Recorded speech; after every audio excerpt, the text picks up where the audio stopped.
is looking and like making a face at a black police officer. This is the world we live in. You know what I mean? It's wild. All right. Well, on that cheery note, Rick Olive has the inside stuff. This man got to see WWE Backlash. Yeah, man. It's one of the pay-per-views after a major pay-per-view. WrestleMania recently happened, and this is one of the first major pay-per-views that follow it. And a lot of get back from the previous messages.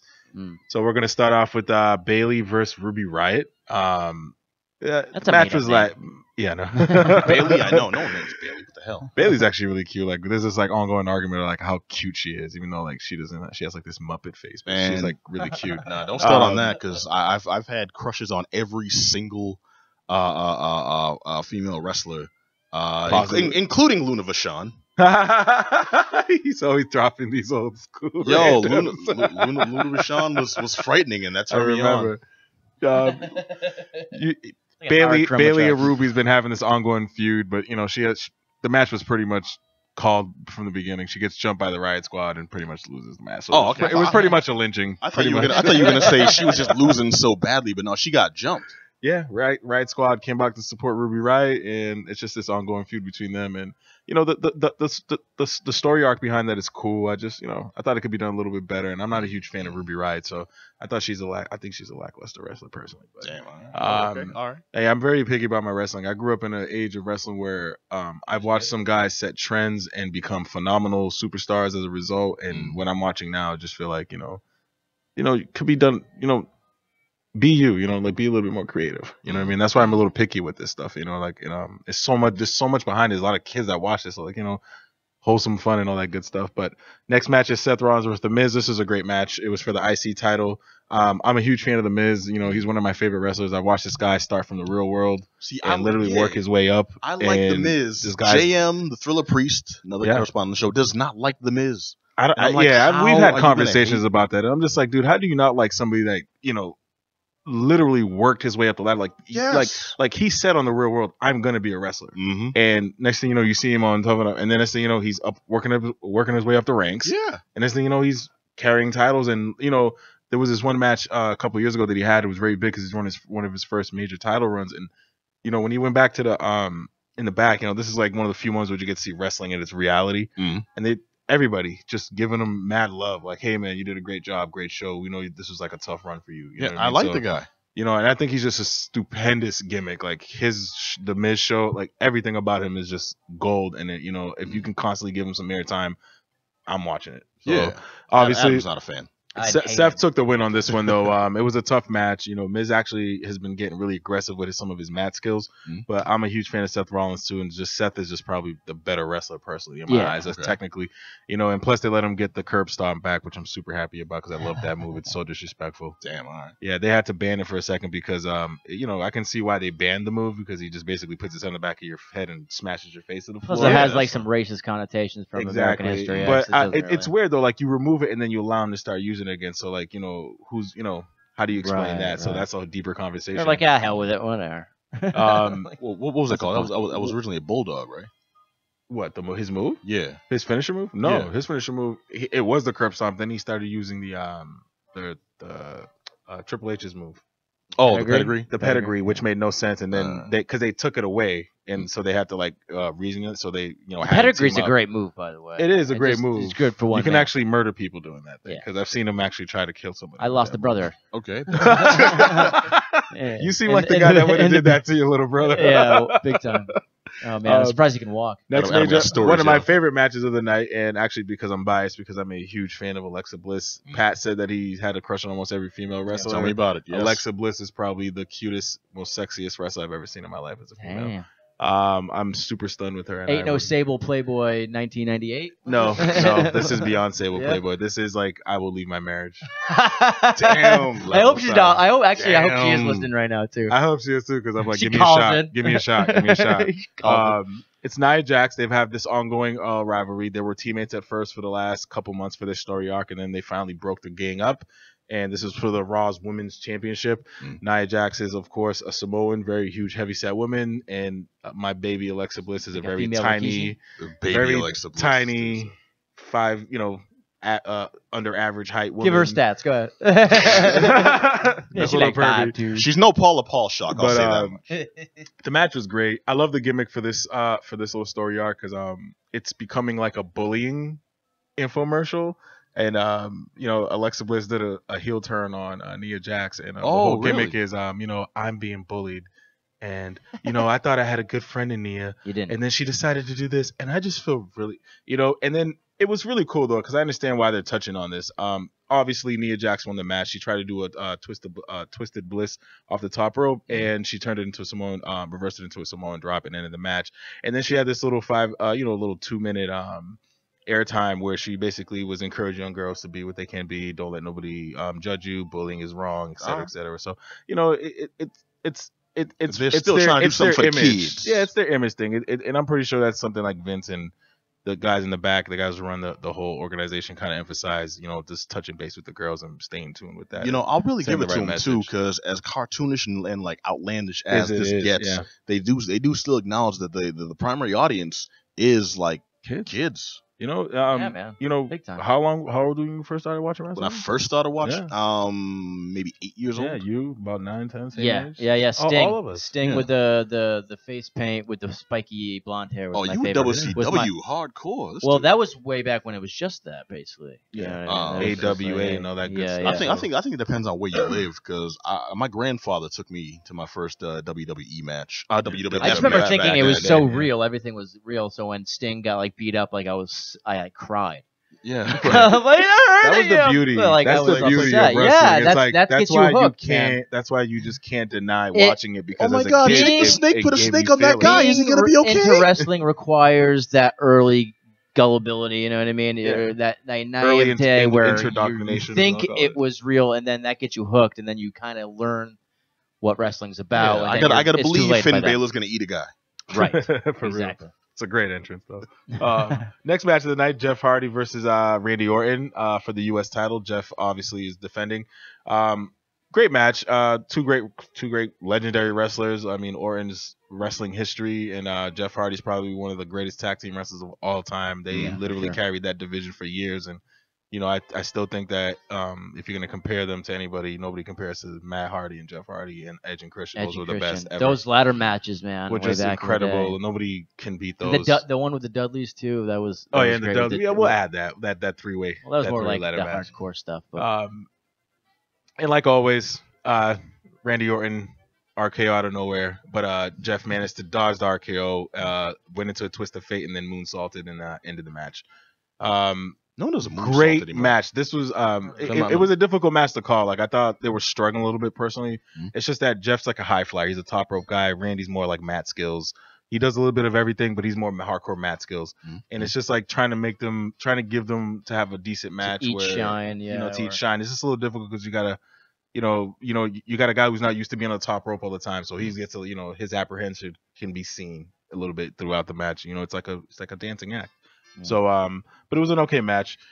Then comes the break with Elias. It's one of my favorite characters. He literally is just, a poopy mouth jerk who sits in the middle of the ring with his guitar and pretty much lets everybody know, whatever town they're from, that they are literally excrement and don't deserve to live, but he'll play you a song regardless when he's done saying all this. That's nice. And but it was funny because he gets interrupted every time he begins to start the song. He gets interrupted by another gimmick. The New Day came out, which is really funny. Nice. I love those guys. And finally, after his third interruption, the lights go out and Bobby Roode comes in and literally lays him out with the glorious DDT, and we all get into this glorious chant, and it was entertaining. I'm a huge fan of Elias. I like everything that he does, and whenever he does something in the middle of a show, it's like a great break from what's going on. All right. Daniel Bryan versus Big Cass. This is huge because I'm a huge DB fan. Yes. Yes. He's finally been cleared to wrestle, so he is just probably one of the most aggressive, energetic, small wrestlers I've ever seen in my life, and I just respected everything about this guy's journey. And well, how's he been doing since he's back? He's all right, man. You can tell that they're really careful with him in the ring. Like, usually, I've seen some aggressive matches with DB before the accident. So they're going up for the body slam. It's just like, you don't know if it was real or if he's like, let's just dive right into it and go hard. Right. But right now you can tell like they're being very careful with him, as until I guess he gets a better cleaner bill of health. Maybe some more time. Don't drop him on his head just yet. Yeah, exactly. So it's kind of difficult with that industry, man. You remember, man. We grew up with it, man. Yeah, we watched Cats Up for Life on live TV. We've seen. Man, that Owen Hart one for real. That was the one that got me. Yeah. We've seen these, so they're taking the extra mile with these wrestlers. What was his name? D'Lo Brown. D'Lo Brown wore the chest protector, and he did the. Yeah, he broke what's his name's neck when he did the. Was it draws? No. Was it Heidenreich? What are you talking about? The wrestler that he did it to? Yeah. No, I don't know. I don't remember the wrestler. I remember he did that to somebody because he was doing he had the chest protector and he jumped off, and that's how he ended up hurting him. Yeah. The frog, he messed the frog splash up pretty badly. Yeah. I just can't remember the guy who did it to. Yeah, I think it was draws from LOD. Really? You remember that? Yeah. Damn, dude, you're good. You can get messed up. Dude, many people got hurt, crippled. I can see why. I remember Kurt Angle, Olympian Kurt Angle, who's have you seen in the Olympics, got more hurt in WWE. Well, have you seen his neck recently? Retirement. Did you see those pictures? No, when his neck is like this wide. It's like bigger than his shoulders. Because all the the surgeries and stuff he's had on his neck, like his body is just so obviously broken. Yeah. And to be fair, though, the man was always like a walking thumb to begin with. He was great. His man. temple veins are bigger than my arms, anyway. Yeah. It was amazing to see him. Like watching him wrestle was great because it was just like this guy had no idea how the industry worked. He was an Olympic trained wrestler from high school, blah blah blah, and then he broke into this field and he just did it, and he just. As sappy as it was great after a while. He just played a great cornball. Yeah, you know what I mean. That's what he's like. Hey, you want to see my gold medals? It worked. Eat your Wheaties. Yeah. Slam. I remember this dude on top of the milk truck, just like hosing people down. Yeah, the DB match was great. Cass is huge. He's tall. We're talking, Goliath and David and Goliath match, and he ended up putting Big Cass in a yes lock, and he wrapped it up.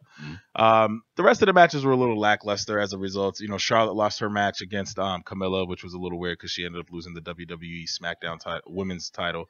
The next another great match was Bobby Lashley and Braun Strowman versus KO and Zayn. Wait, Lashley's back at it? I don't remember. Yeah, they just let him back in. Nice. Still on juice too. Yeah, he got. Yeah, he is huge. Wait, he pulled the Jinder. He pulled the Jinder Mahal because if you remember Jinder Mahal, he was a little alcoholic back in the day, and then he got his stuff together and he comes back jacked. I'm like, yeah, you juiced. There's no way in hell you're doing that in that short amount of time. You juiced. Nah, you juiced. So it's fine. Too. But Bobby Lashley and Braun won that match, and then the match of the night for me was AJ and Shinsuke Nakamura, two New Japan favorites, legends. Great match, high flying. I mean, just aggressive, strong style. On Shinsuke's part was just well done. He it's his gimmick. He sells it well. AJ is just phenomenal. I love him to death. Acrobatic, mat skills, everything combined into one, and you can't beat that. The match was a draw. They both kicked each other in the nuts, and they both couldn't. They both couldn't answer the 10 count. So by default, AJ retains the title, the Raw title, and But the match of the night, the headliner match was Roman Reigns versus Samoa Joe. And, everybody loves Samoa Joe because he's just like this bully in the ring. Samoa Joe is to wrestling what Thanos was to the Avengers. He just literally comes in and bullies everybody around and just puts you in a chokehold and passes you out and just walks away. And he had a plan. His technique was always really sloppy, man. How's he doing? No, he's great, man. He's coming back from injury himself recently, but, he pretty much put him in the coquina clutch predominantly for the entire match. And then but the thing with Roman Reigns is I want him to be good. I want to root for Roman, but I just think he's being pushed so hard and given these opportunities that I think should be given to other people that are needed and could bring the company more notoriety and just to have the fans stop complaining. But again, Roman wins by default, and he didn't win by default. He pretty much was going to get muscle busted, and then he reversed it into a spear, the Galero spear. And then he won the match, and everybody started booing Roman like they usually do. And that's just a going gimmick, and that's pretty much it. That's the wrap-up for Backlash. I thought it was well. If I had to rate it, I'd give it, a C. But, a lot of these matches, I just feel like you put them together. You have to follow the brands because they split the brands now. So there's Raw stuff and then there's WWE SmackDown stuff on Tuesdays and Mondays and then Tuesdays. So if you're not following one or the other, you're kind of lost a little bit. So if hence why we're also denied the report on my new favorite WWE character, Ronda Rousey. Yes, sir. Yes, sir. You like Ronda in the W? You think it's gonna work? I like Ronda. Period. Yeah, I like her. I'm loving Ronda. She needs to all get rid around. of. You know what it is with her in this thing. I wish they would just stop smiling. You're supposed to be this deathly assassin woman. Just beat everybody up. She can't help it. If I was getting, She's if I was supposed to be the getting female paid like Brock she Lesnar. was, man, the amount of when she sees that paycheck, that's why Yeah, I know. that grin never leaves that face. That's a tremendous amount of She money can't they help gave her. Garbage. Sound like a Saudi guy. She's garbage. She's garbage and she's wicked smart, but you know what? Man, yeah, I might forget about her if Gina Carano makes another appearance in Deadpool 2. Garbage. I can't wait to see that. Oh yes, sir. That's gonna be coming soon. classic. All right, so we are unfortunately out of time, Johnny. We're gonna have to carry the game of the garage to next week. Can you do it, my friend? That is perfectly fine by me. Okay, cool. Oh, wait, cool. I can't- garbage. I can't do it. You can't do it. I'll be on going the boat. He'll be on the boat in the He'll be Bermuda on the Triangle. boat. You are killing me, sir. I'll be sinking. Johnny somewhere. will literally disappear off the face of the planet for about a week. Yeah, for And then real. he'll reappear, and then he'll have a I'll be out different next haircut. week. He's gonna Sorry about reappear that. a year later with like stories A gray beard and a I'm mohawk. telling you, he's doing the Uncle Fester. and a Go Gorn Wes. a Then he Gorn comes mask out. for no reason. A Gordon. I'll be back, bald head, just like big, giant dark circles in my eyes, pales. All right, Yeah. same skin. I had a conversation with Hitler for 2 hours. He likes sunflowers.